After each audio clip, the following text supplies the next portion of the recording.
Let's talk about paperwork. Everybody out there is talking about paperwork. Who got paperwork on who? They saying people making up fake paperwork. Paperwork begins with the probation sentencing investigation, aka the PSI. So when you hear me say PSI, I'm talking about the paperwork, if you hot or not. Let's get that right. Let's get this thing jumping. All right.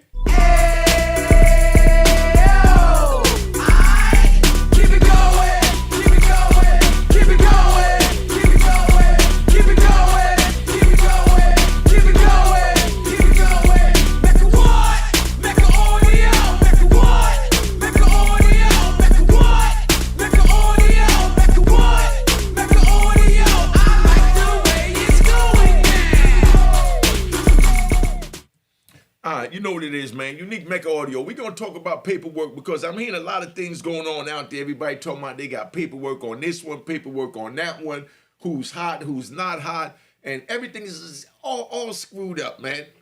Gunshots to being all screwed up. Gunshots to being all screwed up. Now, check. Paperwork is this.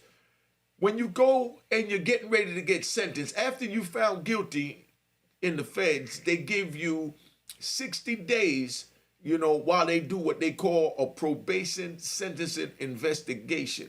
That's where they ask about your criminal history, your past violence, your family issues, your financial issues. And that's why they call it probation sentencing investigation, because they use all that to put it together to decide how much time they're going to give you and how much what they call, like probation, but in the feds, it's called Supervisor Release. Now, everybody's sitting here talking about who's hot, who's not hot. I don't agree with what's going on out here in the streets.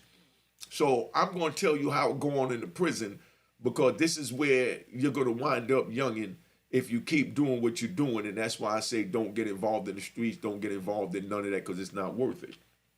Now, people been wanting me to speak on this Troy Ave tax tone, issue. I don't even watch the YouTube, so I don't even really know what's going on. But a few people sent me videos, so I'm letting y'all know now. If y'all got any videos that you want me to speak on, the topics or whatever, send it to my DM at Unique Mecca Audio, and we go from there. Now, again, before I begin, when you with my Cash App, if it don't say my government name that's on my book, Waynesworth Hall, when you put in $ Unique Mecca Hall, it must say Waynesworth Hall. If that don't pop up, don't send a dime. That means that's one of the hackers, because I done hit another spatosphere and they trying to tap into my little crunions. But anyway, let's talk about this PSI thing and paperwork. Now, when you go and get sentenced, they do the investigation report, and I was always in charge of looking through people's paperwork to make sure they're not hot, So they'll bring the paperwork to me because they know that, I done been through all that, and, I also study the law in the law library all the time. So I know how to read the PSI, like I said, it's a probation sentencing investigation. I know how to read the PSI to tell if somebody's hot. And I have to read that in strict confidentiality in the prison. Somebody's assigned to read the PSI, to understand the PSI when you're in prison, that understand the law, but we have to deal with complete confidentiality. I've read paperwork to give you a little understanding of what I'm saying about confidentiality.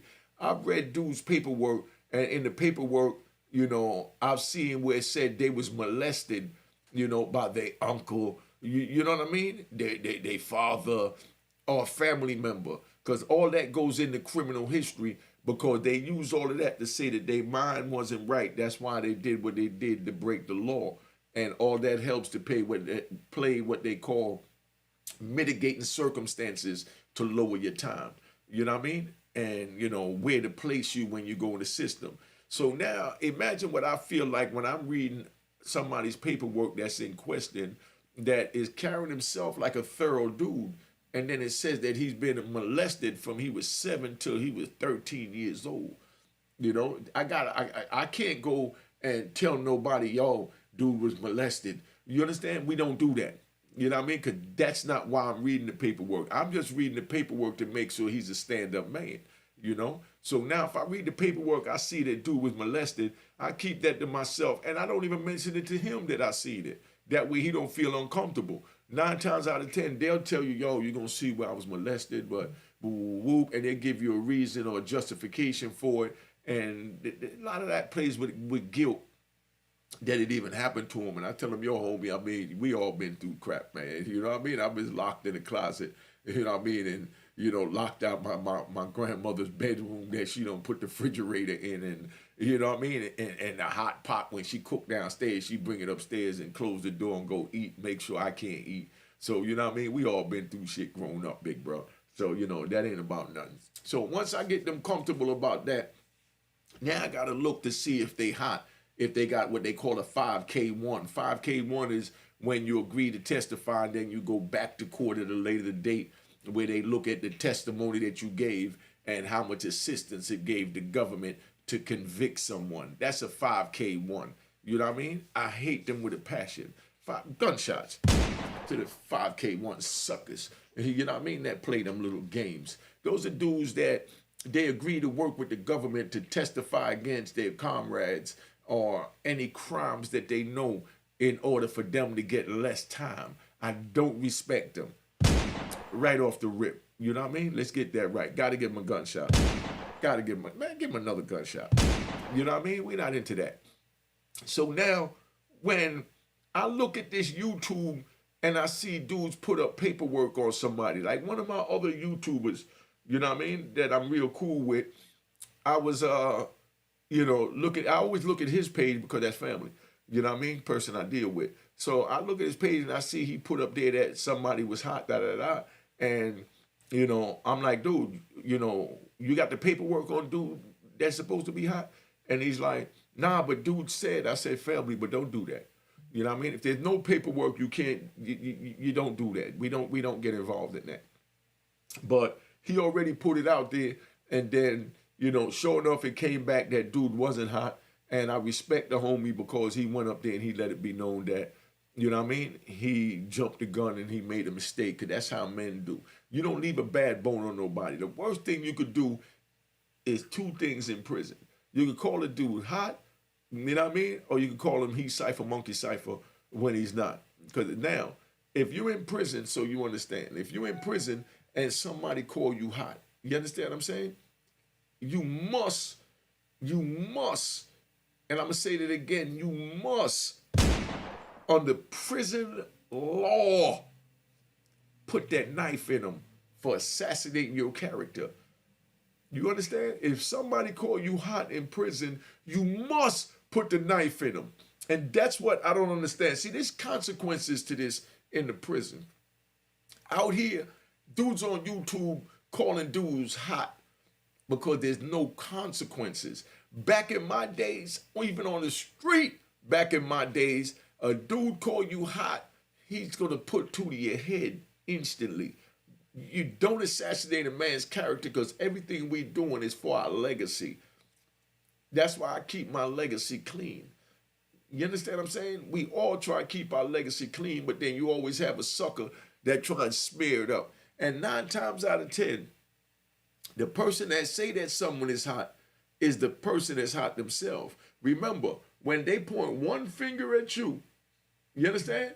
They got 3 fingers pointed at themselves. You know what I mean? So that's why I don't get into who's hot, and I don't really respond to those, you know, hot conversations that they want to have on YouTube, because I got to have all the facts before I really intervene or voice my opinion, because I don't want to jump out there and say such and such is hot when he's not. But then there's certain things where you call the writing on the wall. You know what I mean? Where, you know, okay, let's just get to the point. This kid, let me use this one. This kid Gunner with the kid, I don't even know his name, got to really follow it. Young Thug, I like that kid out of Atlanta. That man's still sitting in his jail and his right-hand man is out. You understand what I'm saying? And, you know, he's still sitting in jail, but his right-hand man is out. That's what you call the writing on the wall. You know what I mean? That's just common sense. You understand? You don't even need paperwork for something like that. Them people is not letting you out of jail and hold on to your comrade, but they sign papers to let you out for the holidays. Come on, my nigga. Let's stop it, you know? Gunshots. That's why I didn't even speak on that one, because certain stuff, the writing is on the wall. For me to say something about that, come on, it's redundant, man. You understand? But now, I'm going to give you a story. I'm in Allenwood, and there's a dude there from Baltimore. Official dude. Everybody get along with him, laid back, gamble, you know what I mean? Watch sports with us, play sports with us, you know what I mean? And, you know, go on a visit, you know what I mean? He get the pack. The pack mean, you know, get the drugs on the visit, you know what I mean? He break bread when he get it. He doing everything right, you know? And then here it is, a year later, his co-defendant come on the compound. I got a little cold, so bear with me. I was driving a convertible with the top down this weekend for Easter, you know? But now, his co-defendant coming, his co-defendant bring the paperwork, you know what I mean, saying that he was hot. So now when he shows the paperwork that he was hot, it's mandatory, you know, whether the paperwork is true or not, that he put the knife in him. You understand? So now, his co-defendant bring the paperwork showing that he was hot. So he goes and he bring the paperwork showing that his co-defendant was hot. You know what I mean? So now they both got paperwork on each other saying that they both hot, you know? So bottom line is, you know, the Baltimore call had to tell him, okay, dude called you hot, you already know. If you don't handle it, we're going to handle you. So being that the dude was on the compound a year, his man come there, called him hot, he had to stab him. If he didn't stab him, we was going to stab him, you know, being the institution, the Baltimore call. You know what I mean? So that's how that worked. So now, you know, the dude came, the one that came with the paperwork saying the other dude was hot, they say, well, if you know he's hot, you got to stab him. You understand? So bottom line is now they both got to fight each other with knives. We're not talking about no hands, because when nigga call you hot, you trying to take his life because he's trying to discredit your life, your legacy, you know what I mean, your character, you know what I mean, your morals, your principles, and everything else that go with it. So you got to punish him. So now dude came said he was hot because he wasn't really in the penitentiary, so he didn't understand how this thing go. But he trying to discredit his man to try and fit in. So now the two of them had to go at it knife to knife. So they go at it knife to knife, and one wins. Now, the one that wins, we had to look over his paperwork to see if he was qualified to stay amongst us men. So you youngins, listen to what I'm saying. There's no explanation or justification for harboring, as we call it, a rat. You know what harboring means. We don't harbor rats. You understand? We don't even deal with rats. We don't tolerate rats. But, you know what I mean? The way it is, you know, if a dude, okay, like a dude, okay, let's say they would have left him on the car. Let's say they would have left him on the compound. You understand? You know, they would just exile him from the crew, and nobody else in the jail wouldn't live with him, you know, wouldn't deal with him. You understand? Except other dudes that was hot or suspected hot. So if somebody else hang with him, they're going to call him hot. Even if he's from another car, then he's going to be questioned by his car why he's hanging with this dude that's hot from the next car. And then now they're going to put their knife in their man if they tell him, yo, they said he hot, stay away from him because you're making our car look bad. The whole thing is keeping your car secure. So now Baltimore had a dilemma because dude punished the dude that came there and said he was hot, but now they had to look over his paperwork to see if he was hot or not. So they look over his paperwork, they found out he was hot. So they said, yo, you've been here with us a year, so we're going to give you two choices. One, you could walk and check in, get off the compound because you're no longer welcome here because you're not one of us. But you've been here with us long enough, so we're not going to punish you. We're going to allow you to walk off. Now, if you don't walk off, we're going to airlift you off. Airlift is where we stab you up so goddamn bad that they got to bring a helicopter in to rush you to the nearest hospital, you know, that deals with these emergency, you know, stabbings and things like that.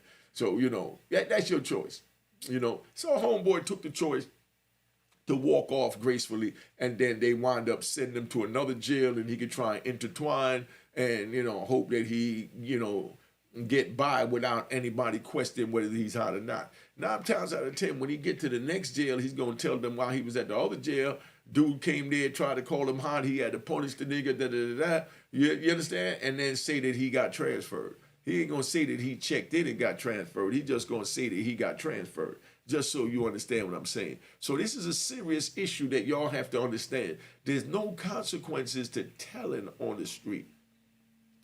There's no consequence to telling. So everybody up there on YouTube yelling, I tell. But I'm telling your ass now, y'all wind up in that goddamn prison, you understand? Then it's a whole new another set of rules.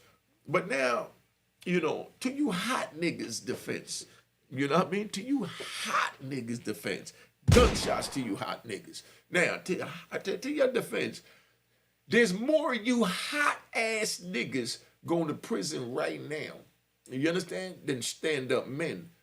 So y'all kind of got the stand up men outnumbered, but the only thing that save us stand up men is we got the heart to put that knife in your bitch ass when you come in that prison.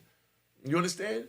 So when you go in there, so you understand, this is what's going on now, because I talk to my man Fingers and everybody that's in there and things like that, you know what I mean? Cuff everybody. So this is what's going on in there.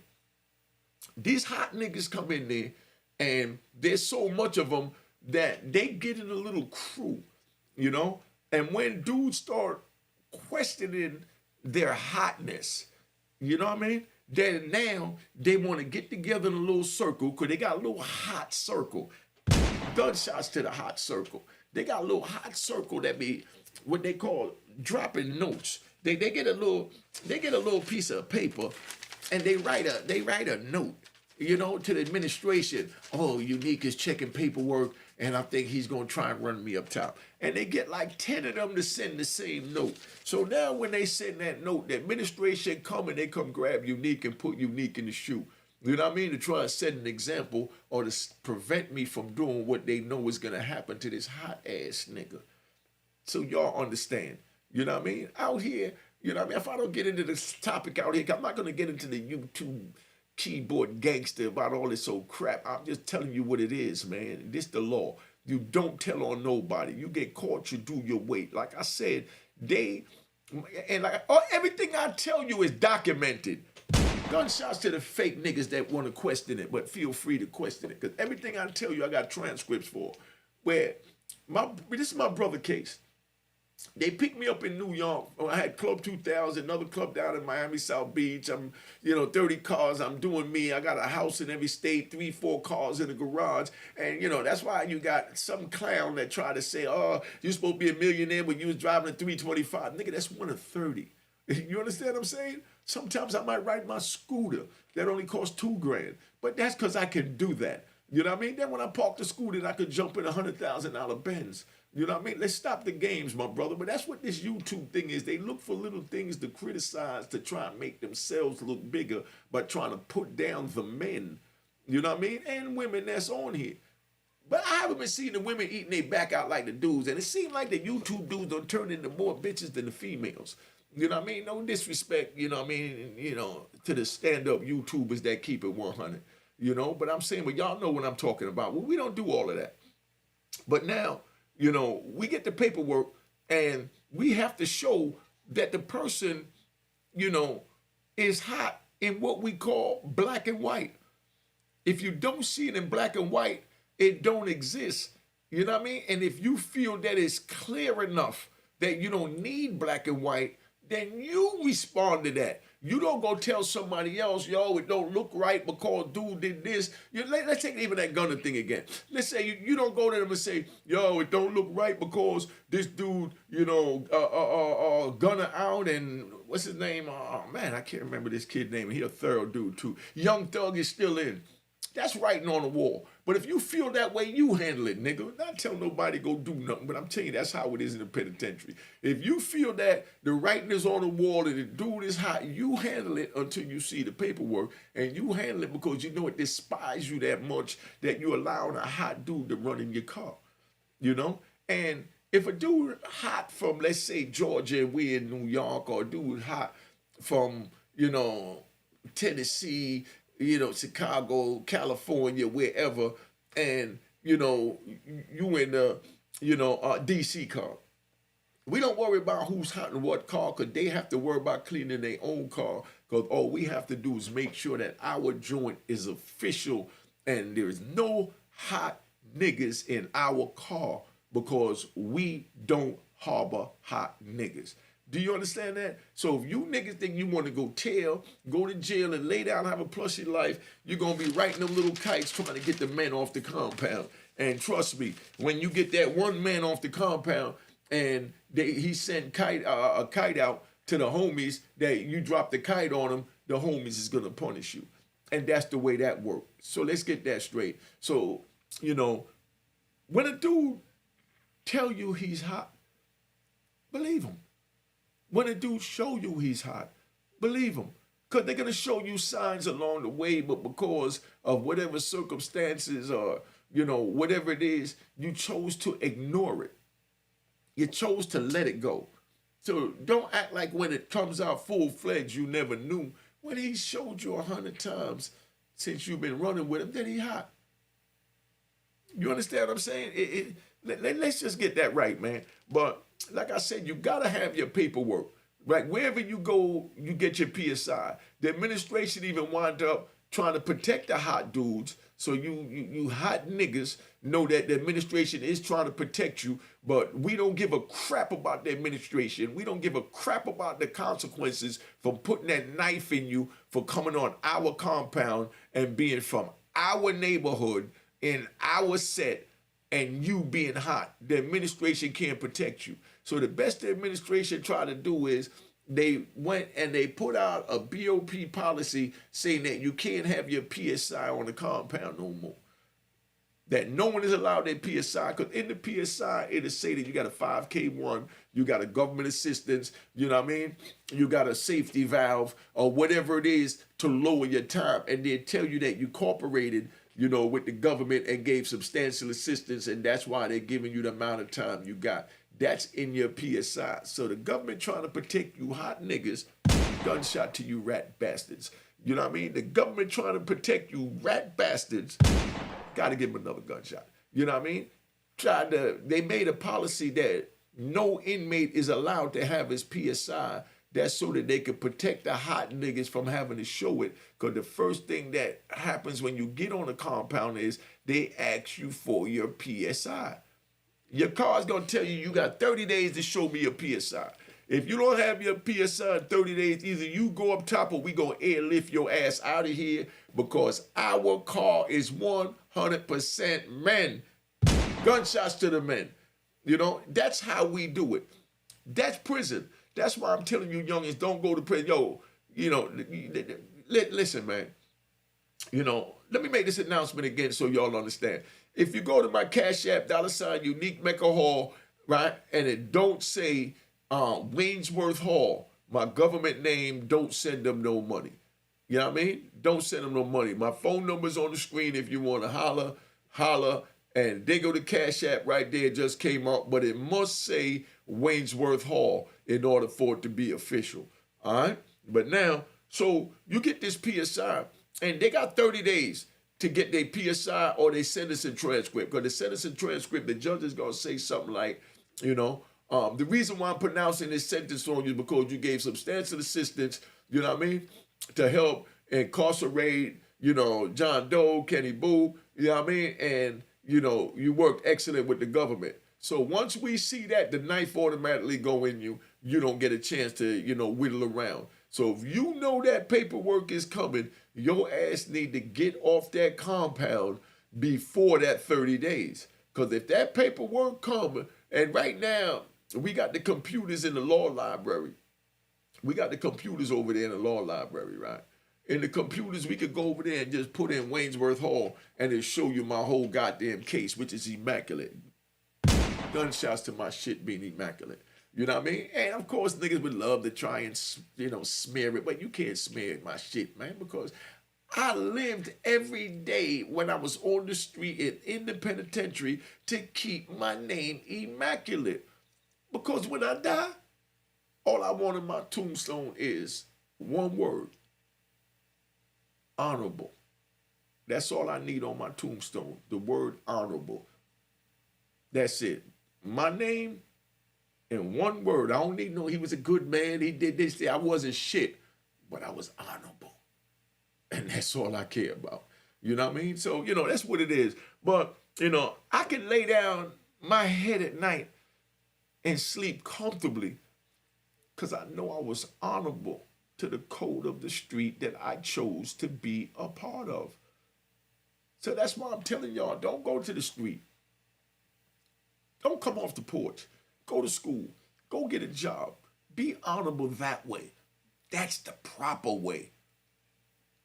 I screwed my life up, and I'm trying to help you get your life on the right track by letting you know, be an honorable lawyer. Be an honorable doctor. You know, be an honorable plumber.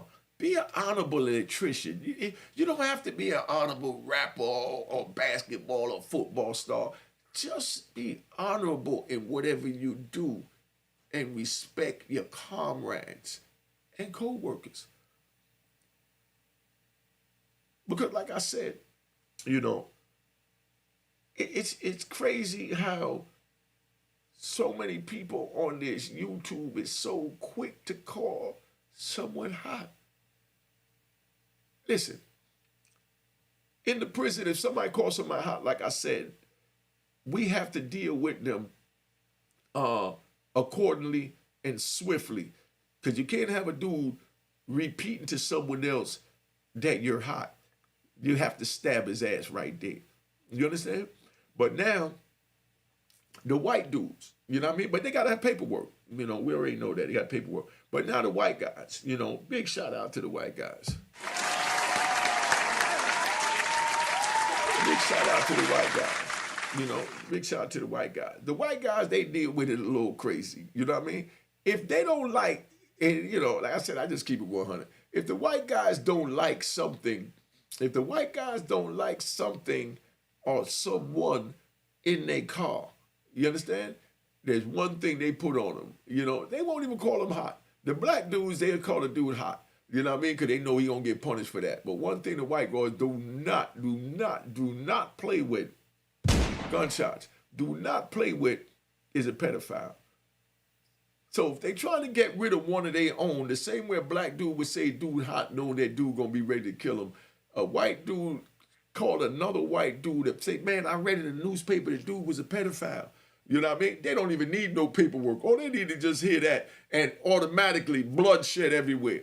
Teeth everywhere, you know what I mean? Puncture holes, all because a dude didn't like a dude and said that, yo, I read in the newspaper that he was a pedophile. The white boys don't even want they don't even want to check no paperwork. That's how honorable they keep their car. You know what I mean? Because you already know a pedophile not going to live amongst the blacks, so they're not even going to go there.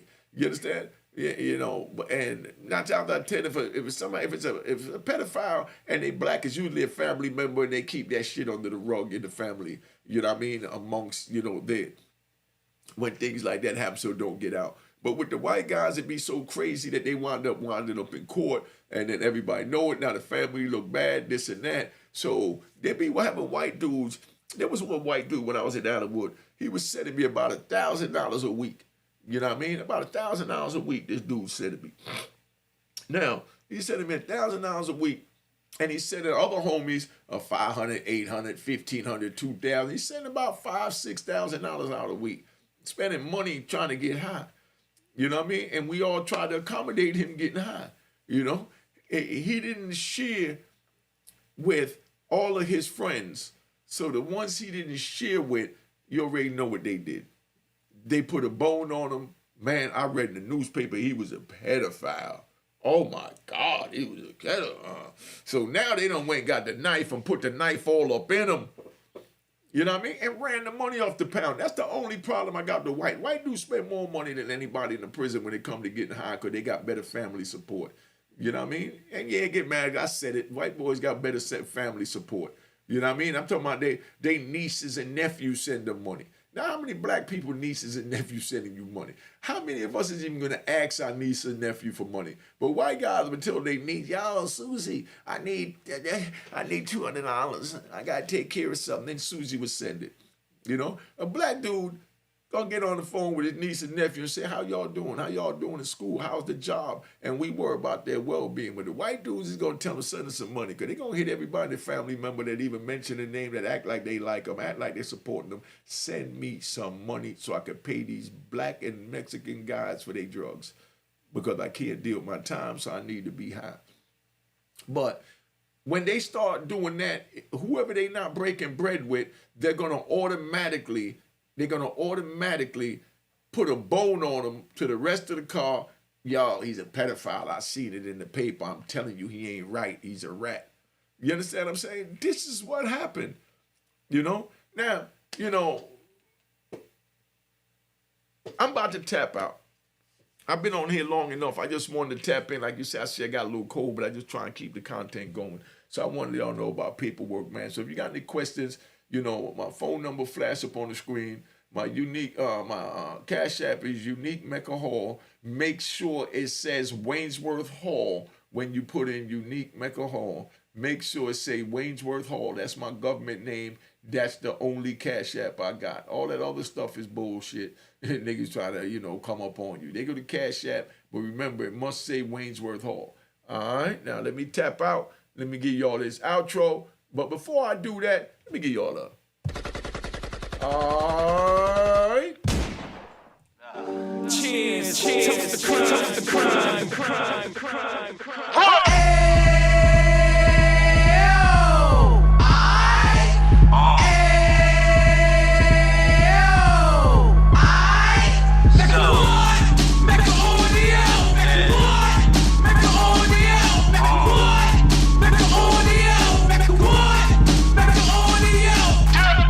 Fresh out the can of 26, he back on the strip, get it back in the mix. What he mentions a gift. You stand up 10 toes down, and I suggest you pay attention to this.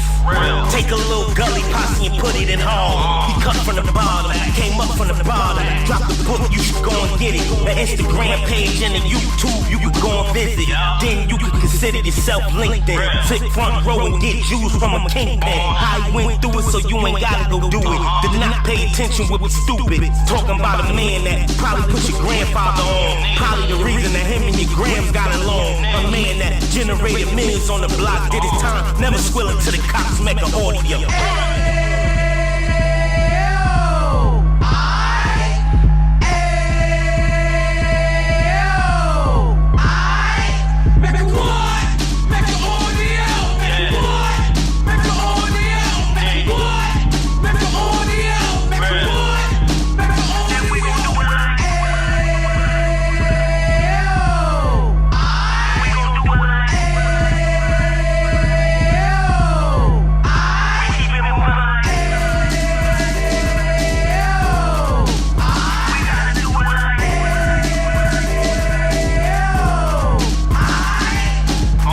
Get it live like 2 G's in the night. Drop top beamer so shiny. I let shorty go, she was whining. Treat her like my past, she behind. Spend a couple bands on the dapper tan. You be back again, getting green like a Packers fan. No cap, it's a raw in uptown. Baby horn uptown, Dominican bust down. Now we on the positive, we got a lot to give. Now you trying to stop the kids from being inoperative. So take heed, homie, lend it air. He started in uptown, he gon' finish there. But now it ain't about selling drugs, buying cars. It's about buying property to make the community yard. So we can give back to the youth them. Cause they the truth them. And bless up to all the rudiments.